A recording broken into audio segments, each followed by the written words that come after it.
मजहब नहीं सिखाता आपस में बैर रखना।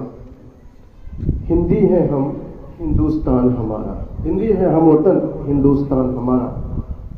मोहम्मद इकबाल की ये जो पंक्तियां हैं वो पूरे भारत को हिंदी के एक सूत्र में बांधने का काम किया है। और जैसा कि आप जानते हो कि महात्मा गांधी ने सबसे पहले 1918 में हिंदी साहित्य सम्मेलन में ये उद्घोष किया था कि हमारे देश की राष्ट्रभाषा हिंदी ही होनी चाहिए। और दुर्भाग्य है कि आज तक हम हिंदी दिवस ही मना रहे हैं, राष्ट्रभाषा के रूप में हिंदी को आज तक हम मान्यता नहीं दे पाए, इसमें असमर्थ रहे हैं। ये हमारे लिए खेद की बात है। इसके अलावा एक और घटना है जिससे मालूम होता है कि कितना हिंदी के प्रति हमारे महापुरुषों का लगाव रहा है।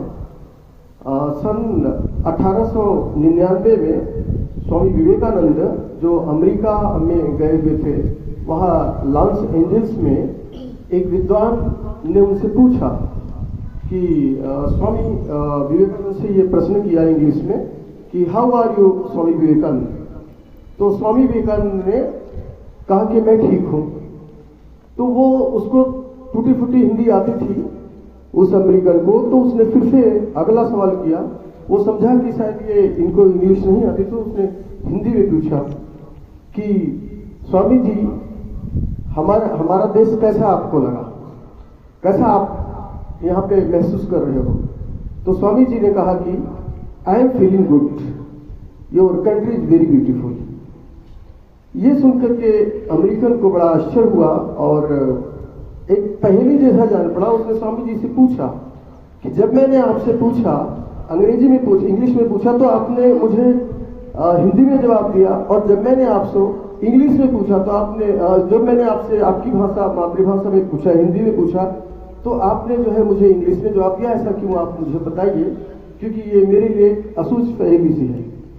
तो स्वामी जी ने उसे समझाया कि देखो, जब आपने अपनी मातृभाषा का सम्मान करते हुए मुझसे अंग्रेजी में सवाल किया, तो मैंने अपनी मातृभाषा का सम्मान करते हुए आपका जवाब हिंदी में दिया, अपनी मातृभाषा में दिया।